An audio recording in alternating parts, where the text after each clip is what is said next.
Okay, so we now know what solutions to go for. One is the series solution, one is the semi-infinite. So in this step, we are simply implementing the detailed steps of this chosen solution. So the first one is rate of drug release to the outside. So for the first part, it says to treat it as thick or semi-infinite for the first part. But remember, there are three solutions for the three boundary conditions. So just because it's semi-infinite doesn't mean one solution. The problem, the physical situation changes depending on the boundary condition. So we have concentration given, flux given, and convection. For that, for these three, there are three different solutions. One that we did in class, but there are two others. This can be seen in the textbook at the right chapter. And for each, we have a concentration profile and a flux in the text.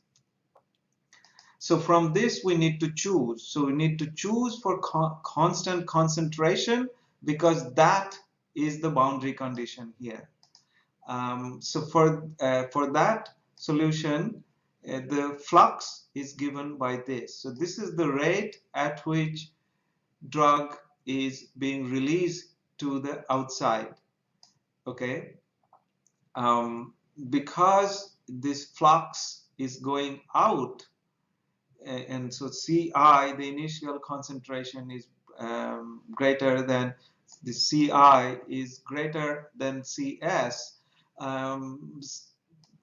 So we are only interested in the magnitude of the flux. So flux out, we can switch the sign.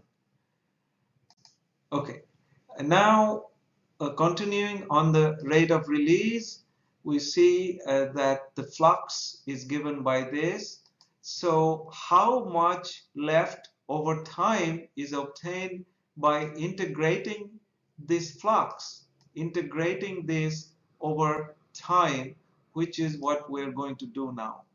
So we take the integral of that expression over time, and you see there is a 1 over square root of t. That's all that we need to integrate. So we get it t raised to the half. And notice that there is a factor of 2. It's because the slab has two sides. And this is the surface area.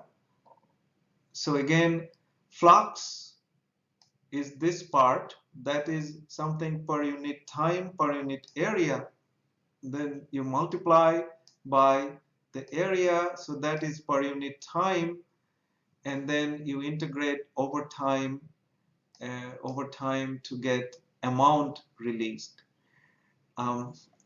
So just continuing on the integral, we get here, and then area is volume over the thickness 2L, and so that gives us this final expression as the amount released over time t. Second part. So in this part, the amount released is known. So we're going to use the expression from the previous, the one we just derived, and it said that the amount released is 30% of the initial. So initial concentration is Ci, so Ci times the volume is the initial amount, and 30% of that has been released. So the amount released on the right hand side, that the expression that we just derived, is equal to all these quantities with Cs, surface concentration, is 0, and this V is the volume, D is the diffusivity, and so on. And so you see this Ci cancels out, Ci cancels out with this Ci, and and so we get this value of diffusivity. Okay, so by simplification we get this as the diffusivity.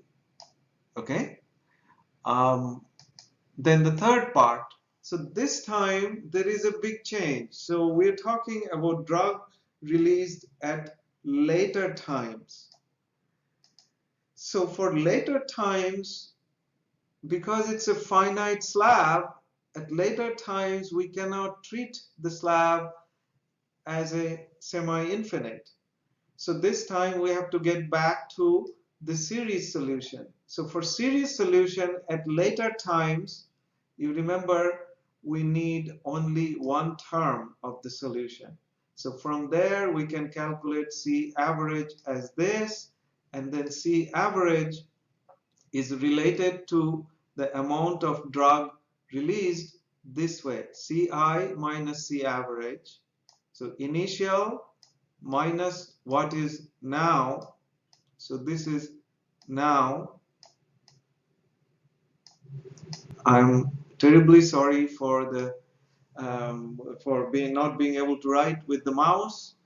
And so Ci minus C average is the difference in concentration that is gone times the volume is the amount that is gone. So we just plug in for C average, and we get this expression, and when we simplify we get this expression. So what this says is this is the amount released